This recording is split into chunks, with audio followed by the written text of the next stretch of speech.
We turn now to the water crisis gripping North America's biggest city.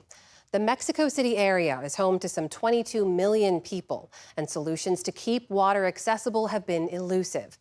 As special correspondent Julia Galeano Rios reports, there are a number of factors complicating the situation. This has become a daily routine for 53-year-old Teresa Vasquez. To clean the dishes or wash clothes for her family of 10, she ladles murky water from a barrel. It's been 10 years since a single drop came from her taps. It's very hard living without running water. We have to wash our clothes with very little water, do dishes with very little, shower with very little. It's very hard to live without the water we need. Vasquez lives in the largely impoverished Mexico City neighborhood of Iztapalapa. Every day, she has to buy bottled water for drinking and bathing her grandkids. This water, she says, is too dirty. The water is not clean, but we need it, so we have to take it how it comes. There's no point in complaining. In fact, when we do complain, they sometimes don't even bring it. So, yes, it's dirty, but at least we have water. Once a week, a city truck delivers water piped into an 800-gallon tank outside her home. This is the reality for hundreds of thousands of residents in a sprawling metropolis running out of water. Residents in this community, one of many like it in the city, tell us they rely on these trucks for their water consumption. Now, as the situation worsens and the system becomes more and more strained, tensions rise in these communities as neighbors vie for what little water there is available. That means every trip for drivers like Cristian Ovando comes with risks, from navigating narrow, bumpy alleyways to violence. We get sent to an address to deliver the water, but sometimes on the way, desperate residents jump on the truck and divert it to another location and basically demand we give them water instead. If we refuse, they can verbally and sometimes physically attack us. Mexico City has faced water shortages for years, but never like this. Most, if not all, of its key reservoirs are less than a third full. El llamado día cero. Some media reports, based on statements from the country's water commission, warn Mexico City was nearing a day zero, when it can't provide any water to its people. Experts say that's unlikely, but the situation remains dire.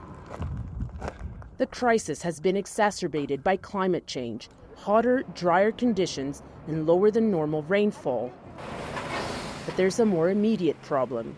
This water crisis is not a crisis of water resources, but rather a crisis of management of resources. Tamara Luengo, a self-proclaimed water nerd, runs an environmental consulting firm in Mexico City. Luengo says the mismanagement started centuries ago, when Spanish conquistadors drained the region of water to build a city on lake beds. This city continues to be rich in water, of course. The mismanagement of the water in the city has caused that this wonderful water city is not visible at the moment. Today, Mexico City draws about 30% of its water from the Cutzamala system, a collection of reservoirs, pipes, and plants over 75 miles away. The rest comes mostly from underground aquifers, tapped by hundreds of wells. But the network that brings water to residents is in bad shape. About 40% of the city's water is lost in leaks. Even though Mexico City gets about 30 inches of rain a year and frequent flooding, its ability to hold on to that water is practically non-existent. The city also rarely uses practices like wastewater treatment.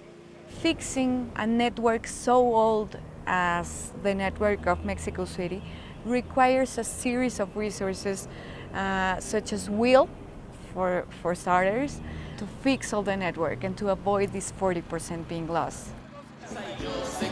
Newly elected President Claudia Sheinbaum, the former mayor of Mexico City, defended her record on this issue on the campaign trail.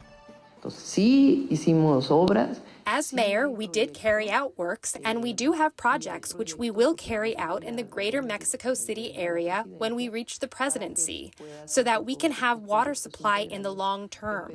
So yes, we did things, and we do have projects. Sí hicimos cosas y sí hay proyectos.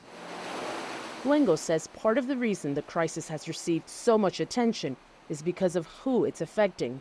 Throughout the years, the vulnerable communities of the city, in the poorer areas of the city, within marginalized communities, were the ones facing the water crisis. But strangely, within this water crisis, we've been seeing that some of the richer areas of the city are facing this day-by-day continuous evidence of the water crisis.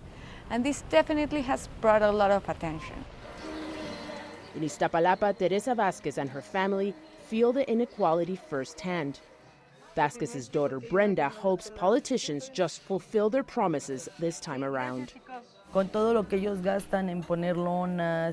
that money that politicians spend on putting up banners, TV ads, and all that, the fair thing would be for them to spend it on these neighborhoods so that we can have water, so that we can be a bit more comfortable and experience what other neighborhoods do, which is opening their tap and getting their water and being able to wash their dishes or take a shower.